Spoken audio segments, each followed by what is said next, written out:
Praise the lord. దేవుని నామాన్ని మహిమ కలుగాక. మరొకసారి కలుసుకునే భాగ్యాన్ని దేవాదేవుడు మనకు అందించినందుకు దేవుడికి వందనాలు చెల్లిస్తూ వాక్య భావనకు వెళ్దాం.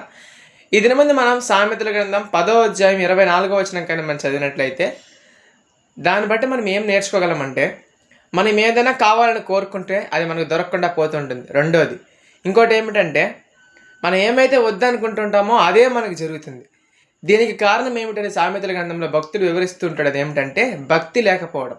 ఒకవేళ మనకు భక్తి లేదనుకోండి, మనం ఏమైతే జరగకూడదు అనుకుంటామో అదే మనకి జరుగుతుందంట. అదే కానీ మనం భక్తి కలిగి నీతిగా మనం ఉండగలిగినట్లయితే మనం ఏదైతే కోరుకుంటామో అది మాత్రమే మనకు జరుగుతుంది. హల్లెలూయా. అనేక మంది సమాజంలో ఫేస్ చేస్తున్న సమస్య ఇది.